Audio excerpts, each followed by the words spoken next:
Tuah girl. I imagine a lot of you just rolled your eyes at that. It is a meme that, for a lot of people, is beyond stale. It's been run into the ground because over the last couple months, it's been everywhere. Tuah girl has, her name has been said more than Bloody Mary's name. It's like Beetlejuice, but when you say Tuah 3 times, you'll get a new flood of 10 different videos from her in your feed. It is just everywhere and has been for a couple months. And it's made a lot of people just pretty exhausted with it. They're tired of it. And I made a video talking about her when the meme first blew up, going over how interesting I find it that a meme can change someone's life pretty much overnight. Something as simple as talking about spitting a loogie on a wiener can lead to a whole career potentially. And I never really blamed her for trying. I also did find it really weird how quickly she was speedrunning the influencer route. Within 3 days, she had a whole PR team. She surrounded herself with a bunch of parasites that were suckling all the clout out of her like these fucking vile leeches. She was immediately talking about starting podcasts, starting her own, I think it was a TV series or something. So she was going to launch the Tuah cinematic universe to compete with the MCU from the sound of it. She was going on podcasts. She was getting paid $30,000 to appear at clubs. It was insanity. And now the trailer dropped for that podcast, which comes out in a couple days, and people have been clowning on her for it. She is getting dunked on harder than I do when I play pickup basketball. She's literally doing anything to stay relevant. Does anyone actually give a fuck about her? Why are we keeping this girl relevant? Your 15 minutes are up. Your joke was funny for 2 days. Stop. Y'all really thought I was done? I'm just getting started, baby. It just feels so corporate and soulless. It just feels really inauthentic and artificial. That was what a lot of people said early on to the Tuah timeline, that she was some kind of plant, because she did have an entire government think tank assigned to her right away to try and keep her name out there and keep people saying Tuah, spit on that thing as much as possible. So it felt really forced. And zoinks, Scoob, this trailer feels more forced than this smile. It's called Tuah. It's not an awful name, it's kind of silly, but it also just continues to reinforce the meme itself, which makes people even more annoyed with it if they're already tired of it, you know what I mean? This just really feels like how Vought would handle a meme in the boys universe. It smells warm. F*** you. Yeah! What's one move in bed that makes a girl go crazy? I'm Haley Welch. A little while ago, my life took a complete left turn and it changed forever. And along the way, I've realized that everybody's entitled to their own opinion. Well, now it's my time to talk.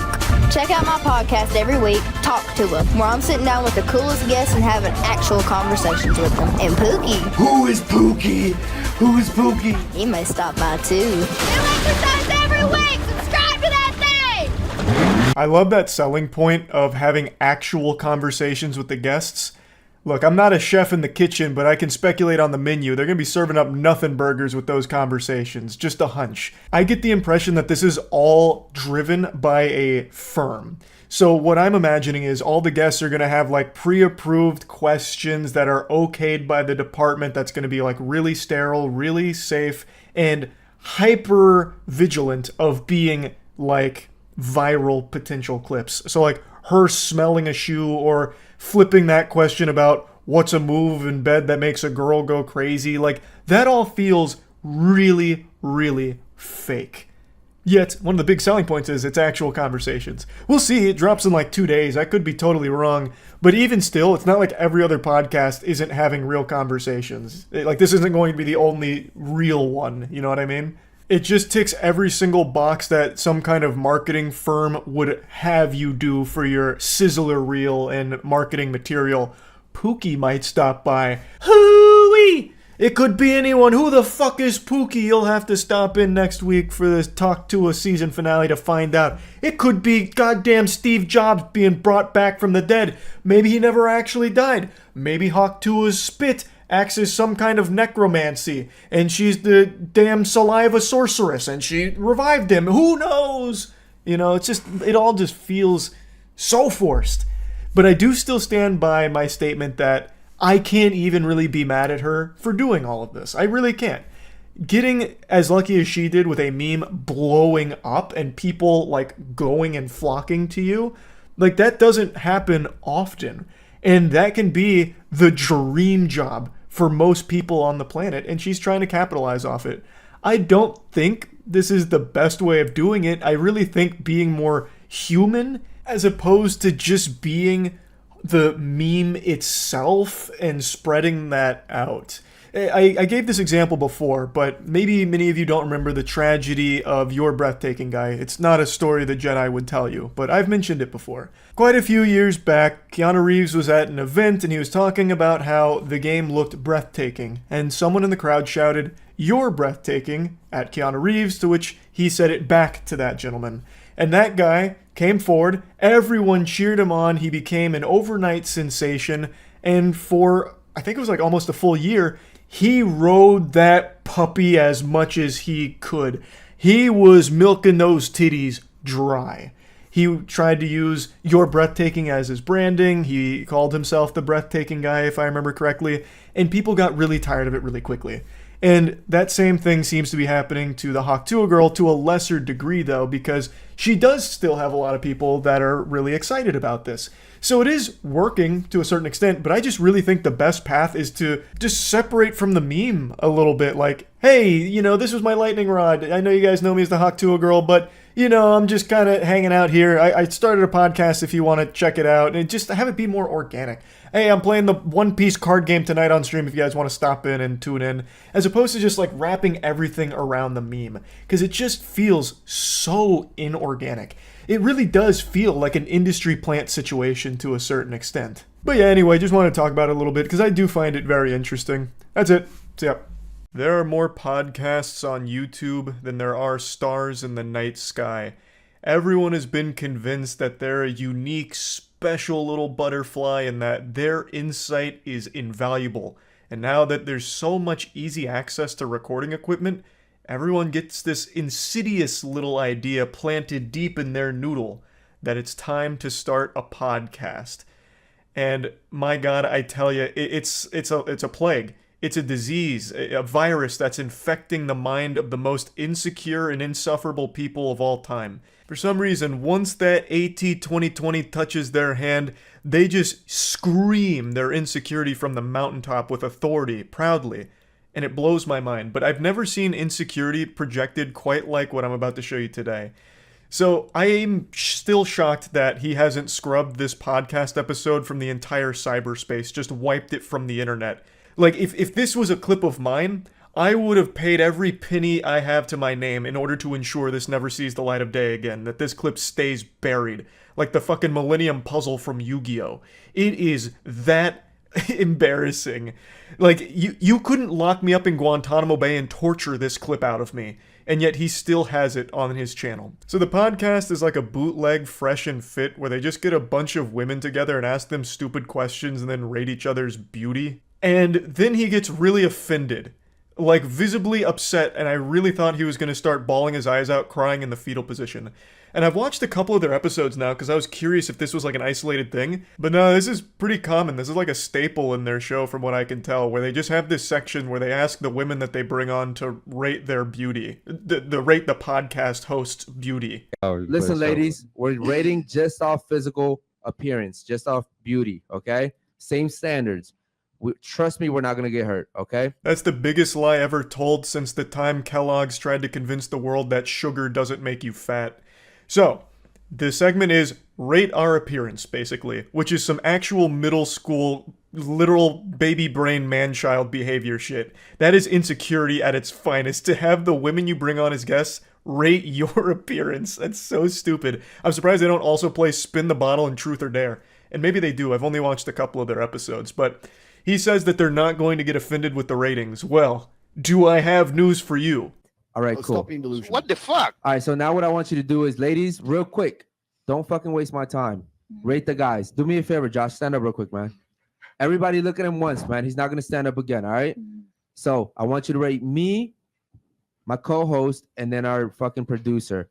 Go from 1 to 10, just off beauty. Go. When he does these sections, it really seems like he's some kind of basketball coach who's really upset at the team. Like, he gets very aggressive with all of it. Like, don't waste my fucking time. Listen, we're gonna do the drill right now. We're gonna do it right. So, stand the fuck up, Josh. Look at him. Now, spin around, Josh. Okay, good. Drop your pants, Josh. Good. Now, rate everything you just saw. Now, don't waste my time. Like, I don't know why he gets, like, so upset even before they hear ratings. Like, he immediately goes into these sections combative. And I watched the whole episode up until this point. Like, he's pretty blunt and like very much so most of the time. But when it gets to this one in particular, he's like angry. Like, even before anything happens, he's already angry. Speaking to the fucking mic. I would rate you. First, you're rating me, and then him, and then him. Go. I'll rate you a 7. All right. What is he? I'll rate you an 8, All and right. I'll rate Josh an 8 also. Okay. What about you? Go. I would rate you a 8, Okay. 9. Okay. Come on, he just fucking stood up, bro. Like, come on. I don't even know what he's getting upset with here. She only took like an extra 2 seconds to take another look at the guy. It's like he just lost a gold split in a speed run to this extra 2-second time loss. Like, it's not that big of a deal. I don't know why he's so on edge. It seems like he just really hates the guests that they bring on. Because when he's talking to his boys, he's like much more jovial and joking and smiley. But the second the conversation shifts to the rest of the class here, like the group of women over there, he turns into like a drill sergeant and starts getting extremely serious and loud. So I don't know why they even bring on women to this podcast when they don't even really want them there. And I also don't know why women keep agreeing to go on shows like these, because half the time it's them just like saying, you're not good looking and shit like that. Like, right after this rating section of rating the podcast hosts go through and rate all the women. And they literally give them 2s, 3s, and 4s. And make sure that they know that the hosts don't find them attractive. So I don't really get why women keep signing up for this shit just to get insulted by podcast hosts, and they don't say anything or do anything. Like, the women will insult each other sometimes. Like, they don't ever push back against the hosts at all, so then they just walk away looking silly from all of it. Like, all of it is just a net loss for the women that go on these shows. I don't know why they keep doing it. I would say 9. All right. What about you over there? Go. 2. Okay. I would give him a 9. Okay. What is she over there? I'd give him a 10 because he invited me. All right. So again, you sound like a stupid ass bitch. I'm trying to Thank figure you. out why you rated me a 2, because we're not going off our interactions. We're going off beauty. I don't right? like lights. I don't give a fuck. He's light skinned just like me. And you just gave him a 9. You gave me a 2. You only gave me a 2 because of the whole interaction that we've been having, right? So do me a favor, get the fuck up and get the fuck out. Thank you. Yeah, get out. Spoken like a man whose feelings weren't hurt at all and wasn't offended by the 2 rating. So he tries to justify it with, you only rated me a 2 because we had a disagreement earlier, which I guess they did, but even still, this is an extreme overreaction to getting rated a 2. The insecurity is palpable. You can fucking taste the salt here. So what the fuck? Stupid ass bitch. Make sure she gets her bag and phone too. Make sure she doesn't take the wrong fucking phone, dummy. All right, cool. So now, again, you can actually hear that lump in his throat start to form from all the emotion building up inside of him. Get out of here, stupid bitch. Hey, make sure she grabs the right phone and not someone else's phone, because she's so dumb she probably won't know which one's her phone. Dumb idiot. She's real stupid. You're stupid.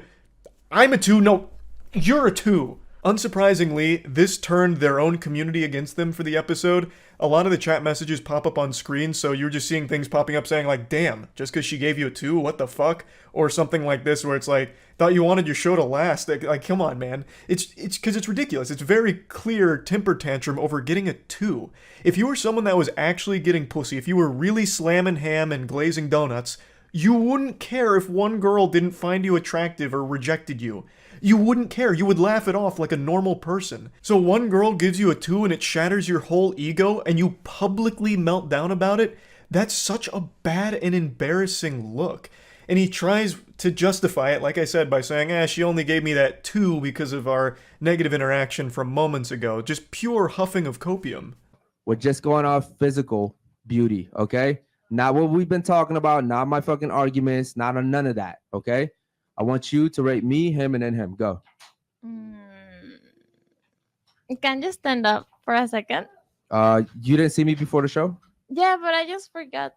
I mean, Just stand. It's not that hard. Okay. You're an 8. God damn it, bro. Go ahead, rate him. Podcast is now turned into like a hostage situation here. All the women seem on edge, and I actually just can't believe they didn't leave after that. Like, again, I don't understand why women keep signing up for this shit. Like, no one seems to be having any fun there. The hosts especially don't seem to be having any fun.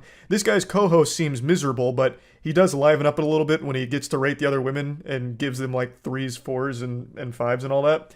But it's just so awkward and weird. The only explanation that I can come up with, the only rational way of explaining this, is that the reason women are signing up for this show or shows like it is because they're being paid for their time. So it's like an hourly wage just to go there and be insulted or bouncing stupid questions off of. That's the only thing that almost makes sense.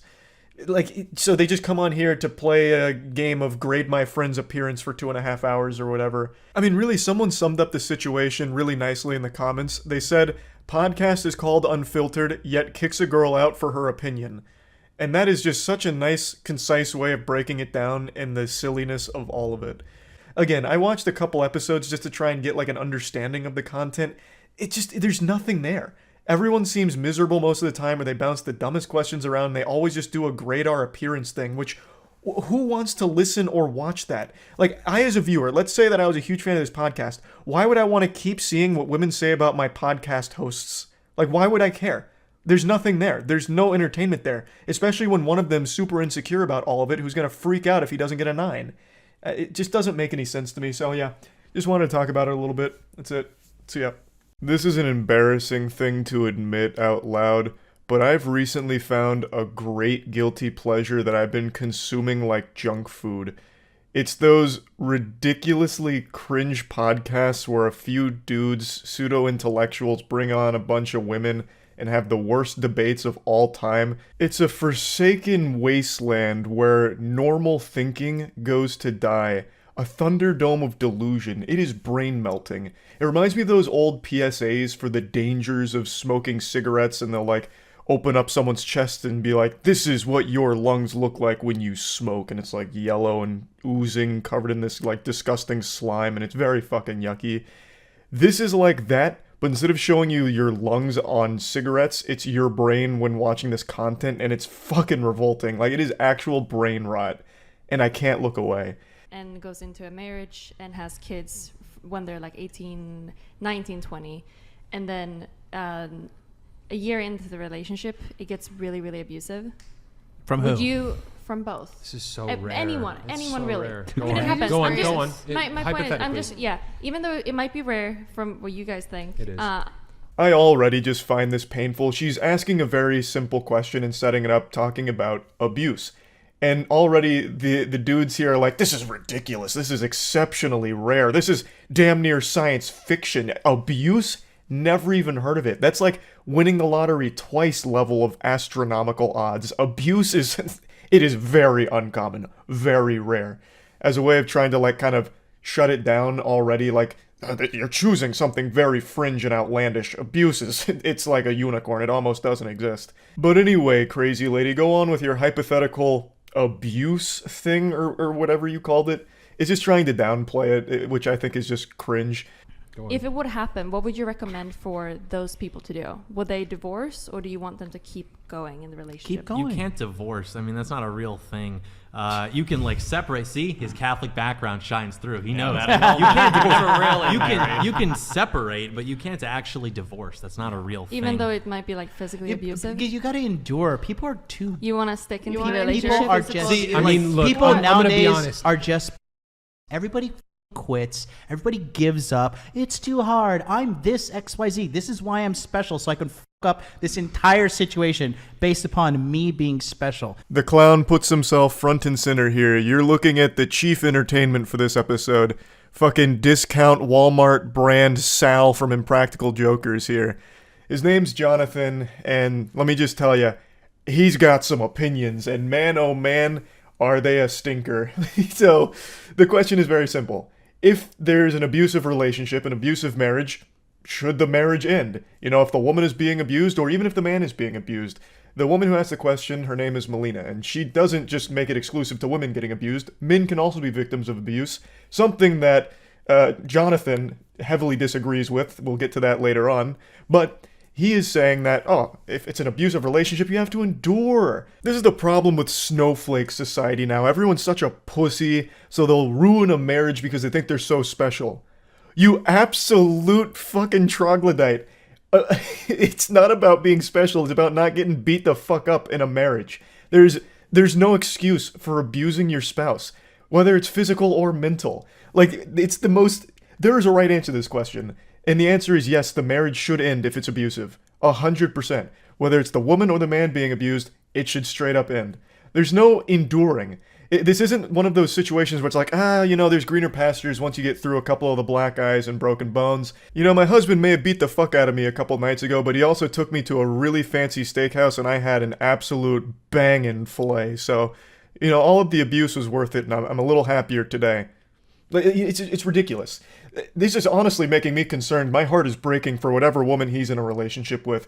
I'm imagining this guy treating relationships like it's Fight Club. If my partner can't roll with my knuckle sandwiches without crying about it and she wants to leave for it, well then good riddance to her toots. Jesus Christ, special snowflakes can't handle a few of my right hooks. Ridiculous.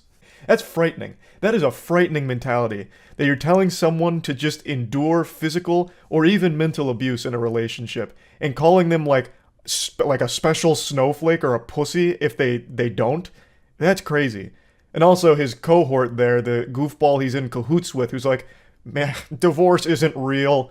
Divorce is make-believe. It's hocus pocus. There's no such thing as divorce. Yes, if you're getting abused, you can't divorce, obviously. This is a wild episode. And the reality is people just haven't learned to endure. There have been hard times in relationship. I'm sure you guys had hard times in relationship. Any relationship has hard time, and it is what it is. You need to push through, and you need to endure because we're in this. Abused?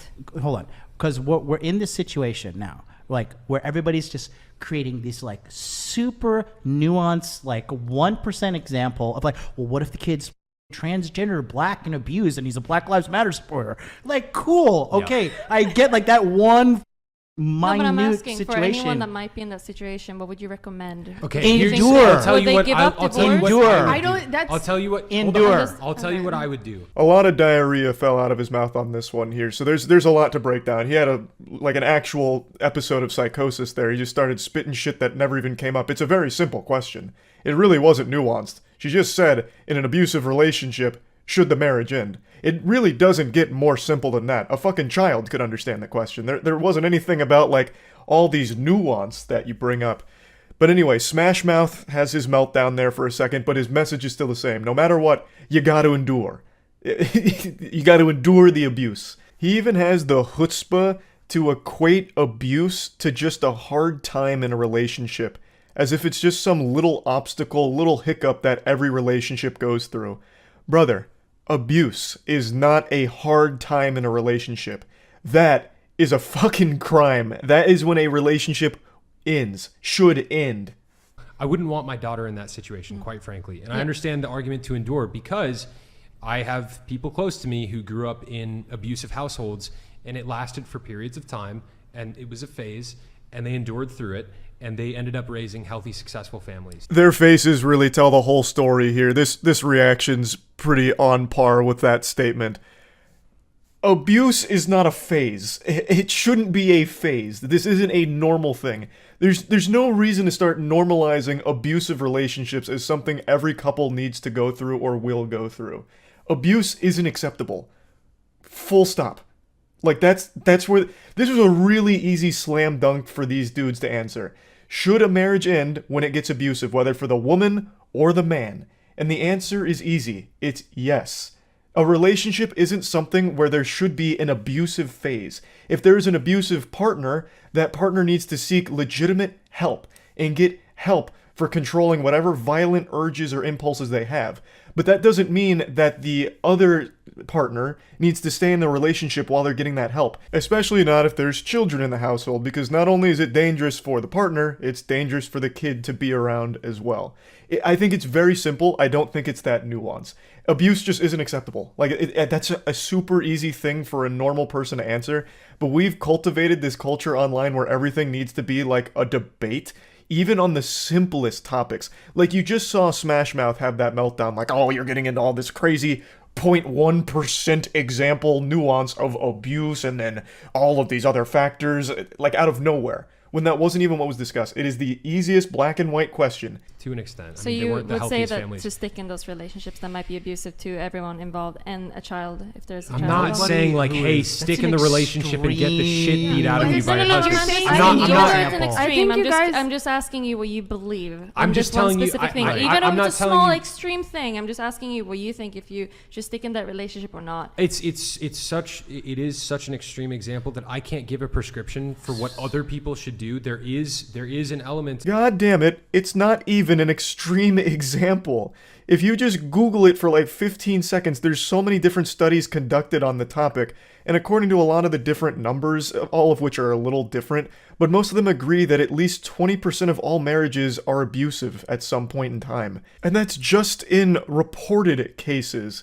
Like, it's not an extreme example. It's really not. But even if it was, it doesn't even change the question. Like, even in the extreme example here, it's still a very easy answer that, yes, that marriage should end. There is a problem. Now, this guy here is trying to play nice with everybody, so he's like, oh, yes, even this goober over here talking about endure. I mean, there's almost an element of something salvageable of his point. When there's not, like, there's no excuse. Like, you shouldn't be enduring abuse, like, under any circumstance, but he's really trying to give an olive branch over there for some fucking reason. But this guy is at least admitting, like, he wouldn't want his daughter in that. So he does outright say, like, yes, a woman shouldn't be getting the shit beat out of her in a marriage or relationship, and she should leave. He at least will concede that, whereas the other two guys still, for some reason, fight tooth and nail that, nah, there's really no reason to be leaving. Like that. Do you have opinions about third trimester abortion? It's terrible. Listen, it's terrible. Look at how quickly you can debate it. Do you know how rare third trimester abortions are? They're also really rare. But you immediately had a visceral reaction to that, right? There are households where parents are abusive to children. Like, that's not like an unfathomable thing. But for you to have that immediate visceral reaction to a type of abortion, that's so incredibly rare. But then when it's I like, mean, we're talking about like a guy like getting drunk and like, you know, beating his wife occasionally versus like. I actually think that was a really good point from Destiny there. Like, you have a very quick reaction to another extreme example. Why do you not have that same energy when it comes to abusive households? And then the guy starts making some shit up like, we're talking about a guy getting drunk and maybe putting his hands on his wife. Where is that coming from? The question was so simple. They're making up like a whole fanfic plotline in their head about what was asked when it was really super simple. Abusive household. Should the marriage end? Like, I actually wonder if she had even just said something even more simple and broad, what the response would have been. If she had asked, do you guys think abuse is bad? I wonder what they would have said. I wager that they would have been like, okay, we need to define what abuse is because all of these special snowflakes have weird definitions for abuse. So let's start really getting into the nitty-gritty of what is abuse. Even though it's so easy, abuse is just bad. And an abusive relationship is bad. I don't know what's so hard about it. I don't know what's so hard about them just admitting that.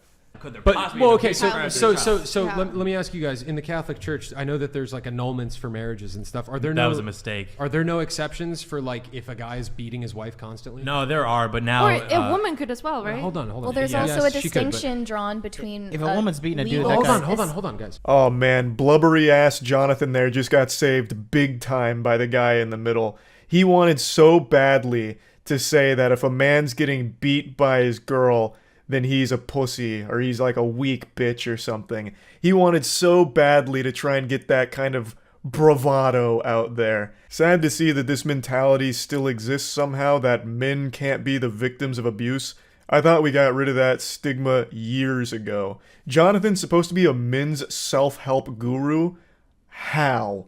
Actually, how? Divorces that are initiated by women, Brian? 78%. 78. 80%. 80%. And what percentage of those women have college degrees? Well, it jumps to 90% if they're college educated. Real. Brian, please present the stats to the class. What percentage of divorces are initiated by women? 80%?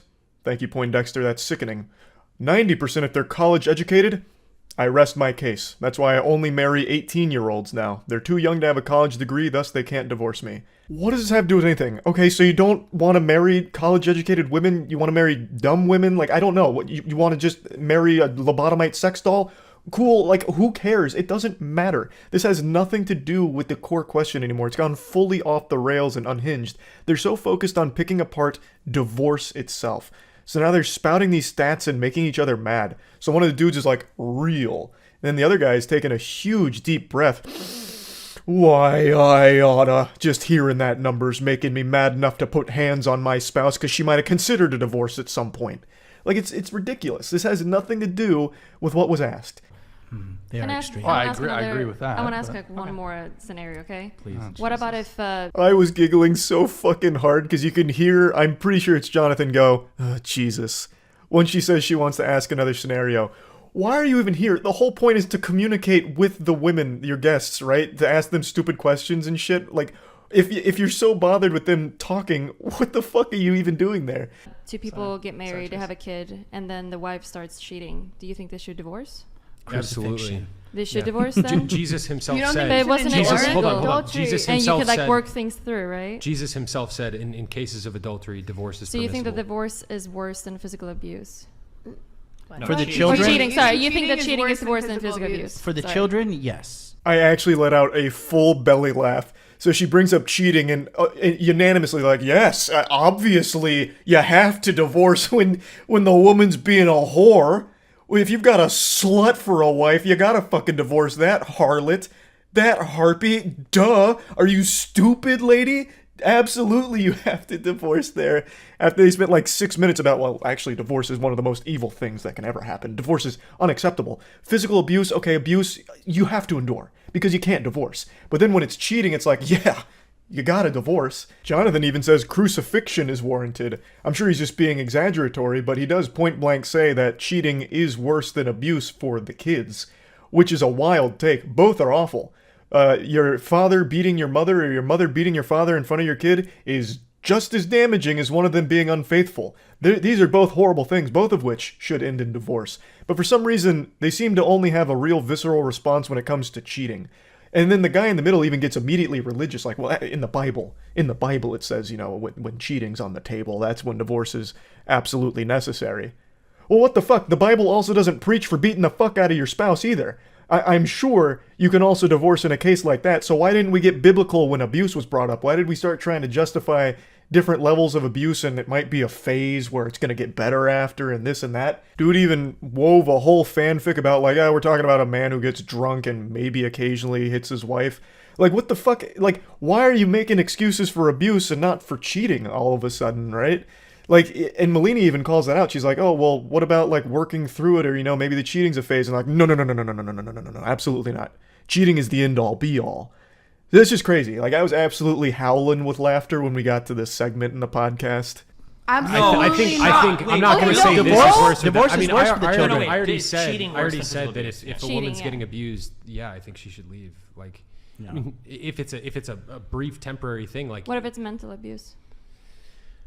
Okay, now Do you it's think less if cut and it's- dry. if it's You are cheating and setting mental your abuse? child up. I think there's a small chance that Jonathan may have misunderstood the question. He may have thought he heard, is divorce worse than abuse? And that's what he was saying, that divorce is worse than abuse for the kids. Which is still a fucking stupid take, so I'm going to tackle that one as well. What the fuck, man? You think that somehow kids witnessing their parents beating the shit out of each other is somehow less damaging than if they had just gotten divorced? You've got some issues you need to work through. My goodness. And then also that lady that's behind them is saying that it's less cut and dry when it comes to mental abuse. Why? Abuse is abuse. What are you talking about? So far up until this point in the episode, she hasn't said too much. She mainly just kind of agrees with everything the guys say. But she says it's less cut and dry when it comes to mental abuse, which leads me to believe that she thinks it should be cut and dry when it comes to divorce for physical abuse. But she didn't say anything. She didn't chime up and say like, hey, I agree, the marriage should end then. She just stayed silent because I guess she was just looking for things to fight them on as opposed to agree with, which I think is always such a weird component of these debates where if you agree with your opponent, you're apparently losing. or you lose points by doing so, which is so fucking backwards. And that's why I think debates in general are kind of worthless, because it's never about changing someone's mind. It's always about just cementing your own beliefs and never faltering and never changing perspective on anything. So nothing good ever really comes from it, except for just general entertainment as a spectator. And this one had me giggling. So I wanted to talk about it a little bit. That's it. See ya. The only thing more pathetic than a guy who calls himself an alpha male is a guy who calls himself an alpha male and then tries to sell advice to desperate, lonely men. Hey guys, it's your boy Fresh Prince CEO, and today we're going to talk about all my W's. Stay tuned for it. I love intros like these. You get some like wacky wubby dubstep kind of shit going on there with a dumb intro. It is so nostalgic, takes me right back to 2011. Anyway, this is the Fresh and Fit podcast. The entire purpose of this show is to bring women on to insult and belittle them to their face, while also preaching that men should have the right to cheat on their significant other as many times as they want, whereas their significant other isn't even allowed to look at other men. They have to go in public with like fucking horse blinders on, and if they even so much as glance at a dude, you need to kick them to the streets immediately because they're a fucking disgusting, worthless whore. It's a lot of horrible, abhorrent shit that they talk about, and I'm sure you've heard of them or seen them before because I've had so many viral clips over the last year of them getting dunked on by the guests they bring on. I'm pretty sure the two of them have a humiliation fetish, which is the reason they keep this show running. But they're also kind of like the Voldemort of YouTube, at least they were for a little bit. They used to copyright claim and copyright strike anyone that would make fun of them or joke about them, saying that it was damaging their brand or making them look silly, even though they themselves are the clowns in their own circus. They're making themselves look fucking stupid. They never actually won any of their strikes or claims or anything like that. They all got overturned. But still just absolutely cowardly pussy behavior from people that claim to be alpha males. But anyway, I'm not here to talk about Fresh and Fit as a whole or the entire production of it. I want to focus on one video they posted in particular, one that I still think back on with a little wet spot in my trousers. It's one of the most delusional things I've ever seen from a YouTube channel. It's one of the hosts that is telling a story that is completely made up, just obviously fiction. He is literally making up fanfic on par with My Immortal, in a way that makes him look like he constantly fucks. Even though I'm pretty convinced that the shorter guy here is a virgin, yet he still makes these crazy claims and stories like the one I'm about to show you. Alright guys, so you heard my L's, marrying a single mom, getting left out in the cold, basically in the car, never came downstairs. But today we're going to talk about my W in terms of having 3 women in one day. Let me stop you right there. I already don't believe you. It's super hard to think that anything they say is real when they constantly make stupid fucking claims like this one. Not to mention they've both shown themselves to be frauds time and time again. You know, we're both triple-digit notch count. He's in the quadruples. There is no reality in the entirety of the fucking multiverse where this man has slept with one woman, let alone over 1,000 of them. Doctor Strange could peer into an endless multiverse and never find one where this guy slept with 1,000 women. They just say a whole bunch of made-up bullshit constantly. But I met this guy at a pool party. He's an NBA player. I won't say his name for some reasons, but you know, he's a pretty top-tier guy, high-value guy, right? I'm at the bar ordering drinks for my friends, and he says, "Yo, bro, what's a good spot to go party at tonight?" I told him, "Look, bro, you can go downtown, you can go to Brickell, Wynwood, doesn't really matter, but I'm going to downtown because it's a really good spot." And then he's like, "Yo, bro, are you on Instagram?" And then he added me on Instagram, we became best friends, he got me a tryout with his NBA team, which I absolutely crushed and became a starter on the squad, setting NBA world records. He invited me to Thanksgiving at his parents' house, I fucked his mom, and then the whole family clapped. That would be more believable than the story he's about to tell from here. I was like, perfect, yeah, I am. So I gave him my Instagram, and lo and behold, he followed me, he said, "Wait, you know this chick?" So he pulls up this girl's profile, because you can see who's following someone that you just added from like the following list. I was like, "Yeah, I know her, bro. I used to like do her back in the day." He's like, "Damn, that's my shorty want to come in town." So basically, we were smashing the same chick. No, you weren't. The only thing you've been smashing is your meat into your hand, you liar. This story's already got more plot holes in it than Kingdom Hearts. Why would an NBA player go up to a random guy at a pool party to ask for a party later? He's clearly already connected, he found out about the pool party, so why would he go up to a complete stranger at a bar to ask for further advice on partying, and then going a step further to add him on Instagram? That just doesn't make any sense. Unless Fresh and Fit dropped to the floor and sucked his dick raw at the bar in front of everyone, why would this NBA player care to add him on Instagram? NBA players, celebrities, they don't follow like anybody at all, except for like actual close friends or business partners or something like that. So why would he add a complete stranger who he only asked one question to, where should I party? And past that, why would he then check who this new guy was following? Hey, pardon me, I couldn't help but notice that this girl that I'm piping is being followed by you. Are you that creepy stalker she has a restraining order against? Or like, what's the deal there? Are you guys friends? Oh, you guys used to fuck too? Alright, fist bump. We just became best friends, let's go. So he's like, yo, dude, you know what? I'm having a mansion party like the next day. Come through, I got you. All this time, you know, we linked up the same night at the party spot I was going to. We connected. And funny enough, we dated the same girls, like a bunch of them. It was crazy, you know. Like we always say, me and Myron, a lot of these girls share the same high value men and they're around in the same circles, right? You have the gall, the chutzpah, to sit here and insult not only the intelligence of your viewers, but insult God himself with the claim that you and the NBA player were having sex with the same women. Do you honestly expect anyone in the world to believe that? And then to have the audacity to make the claim that women go for the same high-value males?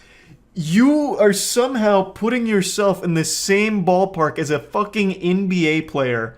You who runs one of the most laughed at podcasts on the internet since the My Little Pony fan club radio show. You think that you are a same level of high value male as an NBA player? Fucking mind-blowing. I'm at his mansion party, right? There's like 40 girls and like 5 guys. In my head, I'm like, yo, real talk, this is crazy. Like, I've never been at a party where there's been this much girls compared to guys. So I'm like, yo, how's this gonna work? He says to me, yo, come through, bro.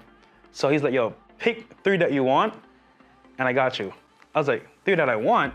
This is like a buffet? Shoot, I'll take it. Bro, this does not sound like an NBA player. This sounds like human trafficking. Pick any 3 girls and I got you. That should be like setting off alarm bells in your head, I would think.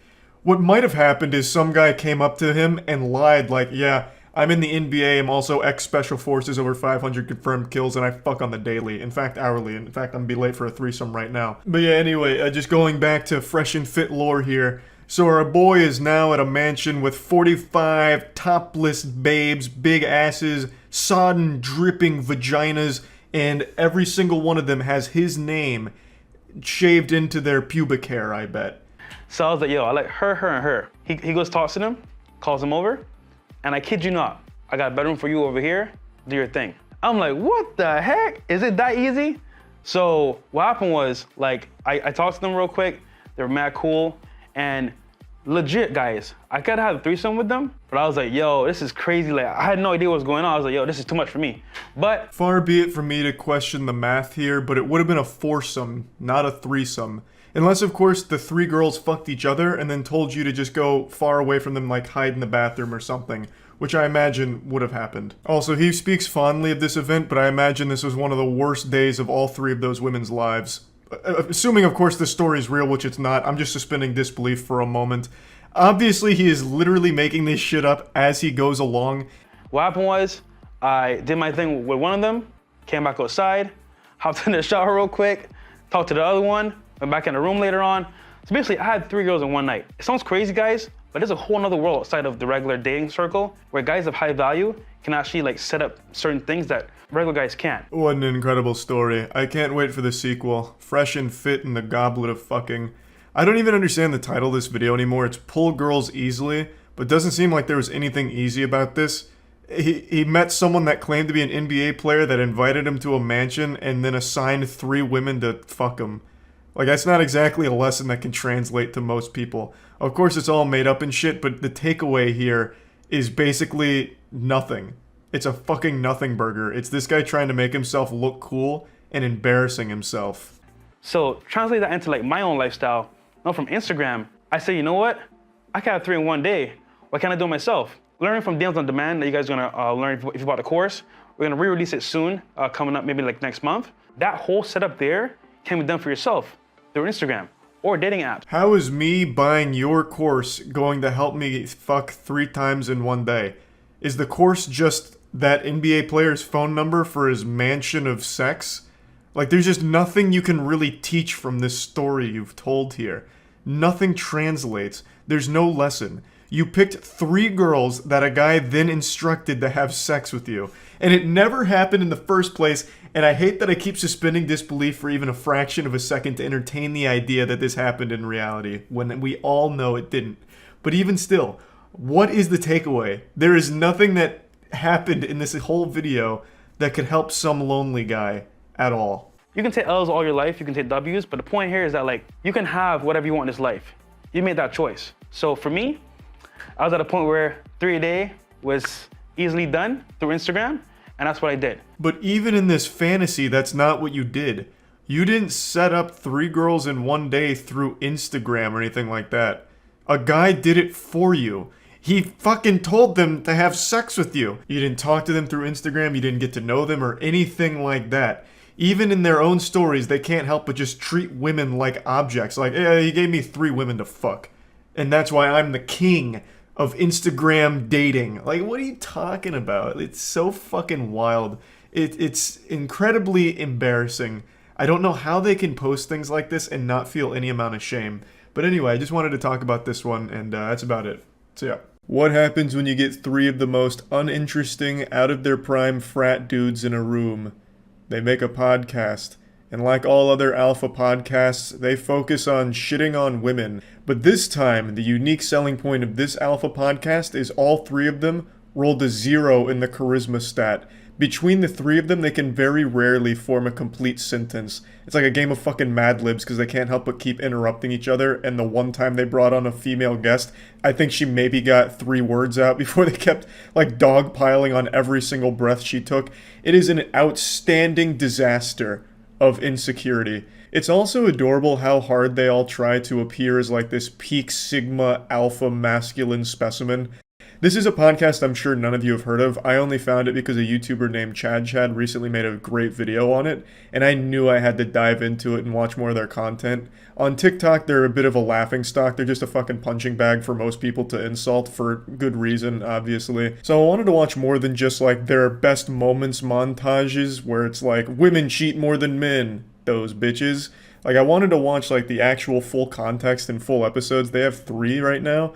But it was so hard to watch them because every time they try and speak, it's like a kid who gets called on in middle school to stand up and read in front of the class and they're nervous. They just drone on and on, getting lost in their own sauce, forgetting what they were even talking about. They just keep fumbling over words and they just keep placing new filler words in there and it makes no fucking sense. It's like, I have no mouth and I must scream some dumb shit, but they just can't do it. Let me show you. Yeah, plus like too, when you're in that bracket of fucking really financial, I'm not, but one day I will be, when I'm in that bracket of like being fucking rich as fuck. Right. I feel like, especially like, I don't know, like a lot of dudes get played for their fucking money. And, yeah, a lot. And they look like fucking fools. Because after a while too, money could only get you so far with getting pussy and shit. Well, it depends. At the end, and it's true, and like they'll be like, "Oh, fuck him, I'm tired of him." The fucking housewife. That bitch was plotting. He was plotting from the jump. It's funny because I was that's like, her personal need. Yeah, right. Which I don't understand. That's what I'm saying. So like, fuck that. Why are you gonna use my money that I fucking made to do something? Yeah. If you want money, you ask for it, and I'll gladly give it to you. Yeah, because I don't want you sneaking money out the We're financially fucking way better off than most. Yeah, But, yeah.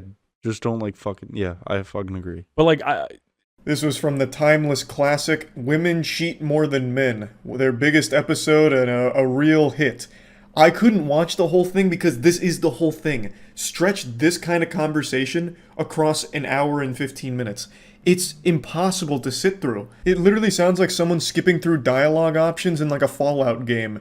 It sounds like you're just listening to William Shakespeare in Old English and none of it's making sense. I want to know what your boyfriend brings to the table, or what you expect him to bring to, or even any man. Not like we don't have to like focus on your guy. Or just any what does a guy have to do? Respectful. Okay. So looks don't play a role in the first part. There you go. Just let her go. Yeah, let her go. Relax, buddy. Let her go. This was a really big moment for the podcast. They really went out of their comfort zone and brought a girl into the boys club in order to get deeper insight into females. Unfortunately, she wasn't able to really speak that much because the crew didn't really like when she'd talk. So like right away they just ask, you know, what do you want in a guy? And she says respectful. The fucking room goes silent and one dude's like, so looks don't matter then, huh? Like, he just gets so deeply offended off rip. All three of their minds were blown. She said respectful, and one guy just, his whole soul is crushed. Like, what about looks, huh? What about looks? Are you lying to me, you crazy fucking harpy, huh? You come onto my podcast, you old battle axe, and you're spreading fibs? No, respectful doesn't exist. Not even a real word, not a thing. Looks, that's all that matters. That's what I've read on the forums. Don't fucking lie to me again on my own show. I say, if my wife lets herself go after I have kids with her, if I'm going to tell her once, if you don't get your shit together, I still want to be sexually attracted to my wife, my spouse. But if you even can't girlfriends, do that, girlfriend too, if you can't do that, I'm out. All three of them are pretty dumb, but this guy right here is like the superstar imbecile. Every time he says something, it's the dumbest shit. He was the guy that immediately got offended when the girl mentioned the word respectful. It was like a fucking vampire getting hit with sunlight when he heard that. He just started like melting and like in pain. All he cares about is looks and pussy, from what I gather. That's his whole personality. And anything that challenges his belief that looks are the only thing that matter in the world, he takes great offense to. So this video they disabled comments on because they were getting clowned on ruthlessly.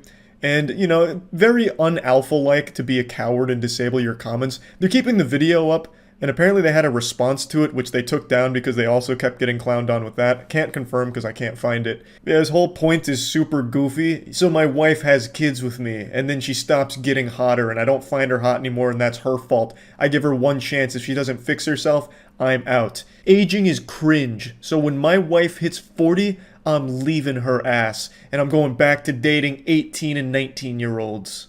I mentally checked out of my last relationship for so long. But I don't want Before to you broke up? Yeah. But I didn't- point. Goes the fucking show. Another point. No, but it Another doesn't point. say anything. No, it's not like anything bad, but No, it's no, like not after you. everything Hold on, I've I'm been gonna let you through. finish your point. And I'll let you finish your point. Guys at home watching, if you're fucking, once you'll know when your girl's mentally checked out, and when she's mentally checked out, she'll entertain any dude. I'm not saying you. There's always exceptions to the rule. I'm saying they'll entertain dudes. They'll fucking even cheat on. They don't give a fuck because once when their mind's gone, the vagina still could be there. But once when the mind's gone, the heart's gone, they are done. There's no coming back from that. So like, you know. Oh my god. He's absolutely right! Oh! He just blew the case wide open. I fucking love that this dude immediately interrupts her for the millionth time just to make like an absolute nonsense point. The vagina might still be there, but the heart's gone. The soul went to hell, and now she's cheating on you there. Right? And the Avengers music, oh, it just sounds so good. It's like he's making the most profound speech of all time. Like, hey, shut the fuck up real quick, lady. I know I asked you this question, but now I'm talking. Cue the orchestra. Hey, cheating and pussy. What's up with that? I genuinely just can't wrap my head around this whole crew here. I don't even know what he's thinking is going on right now. He thinks he's being so deep and profound and like this is somehow supposed to be inspirational, but it's not. It's not even close to anything at all. No, I got this right here. I got this right here. Women preserve their value. Men create it. Let me explain. Exactly. Women, guys care about a girl's past. A girl cares about a guy's future. Just like if your boyfriend. I care about your past. Hold up. I have no doubt the three of them are pretty close to illiterate, but what that guy's saying right there is verbatim what all of the other YouTubers who are alpha males try and parrot. They all vomit that exact same line into each other's mouths, and just like Ouroboros, just keep eating each other's asses for all eternity. That whole men create value, women preserve it. Guys care about a girl's past, girls only care about a guy's future. They treat each other like anime protagonists. It's literally r/I'm 14 and this is deep. This is literally sad Facebook statuses from 2010. It's very clear that this guy in particular was very deep into the whole pickup artist community or whatever, because this shit is the exact verbatim shit that they all said in their seminars. I've watched a lot of those on YouTube nights on stream because they're really fun to laugh at. And to a certain extent, I do feel bad for this guy because he got fed this so much that now he's adopted it as a truth, and the cycle just continues. Hot topic. Very hot. Girls cheat more than guys. Oh, fuck yeah. Girls cheat more than motherfucking I was dudes. waiting to say Period. that, bro. Period. They're sneaky. 100%. It's my personal mentality because I'm better than everybody. Yeah. I'm not an NFL player. I haven't been to the moon. I'm still better than you. You gotta. That's how you gotta become. You gotta think you're the best before you are the best. Yeah. Right. Yeah. Everybody. That's my personal mentality. Yeah, he's not an NFL player. He's not a doctor. Hasn't been to the moon. Hasn't had a meaningful relationship. Hasn't been able to read an entire chapter from a Harry Potter book. But you know what? He has a podcast, so he is better than you, pussy. I feel like if I was an employee at the Best Buy they bought the Blue Yetis at, I would be overcome with guilt if I ever found this podcast and recognized them. I'd be like, fuck, I could have stopped this from happening. I could have been the hero if I just didn't sell them the Blue Yetis. It could have all been stopped before it even started. Honestly, this has nothing to do with what we're talking about, but what's your take on fitness chicks? Valid. Like, as fuck. They're superior to all women. Top of the line. Agreed. Fitness Top of chicks the line. are superior to any woman. They posted this themselves as one of their highlights. Like, this is one of their finest moments they were proud of. Just fucking imagine that mentality, that this conversation is like a moment you're like, yep, pretty proud of that one. I mean, to be fair, in their defense, they didn't fumble through sentences because there were no sentences here. It was just like individual words back and forth. Man calls it together like it's a goddamn city council meeting. Boys, gather around. Titties. What do we think? Do we like that? Valid. Milky. Top of the cream of the crop. Yes. I have absolutely no doubt in my mind that if I actually did finish all 3 podcasts to completion, there would be a million more wild and wacky moments, but it's just so hard to sit through their podcasts, so I haven't done that yet. So these were just some of the highlights that I found. These are the ones that were posted on their own TikTok, and as well as just a couple of moments that I skimmed through their podcast. And yeah, I just wanted to share this because this is just another very silly alpha male podcast. That's about it. See ya.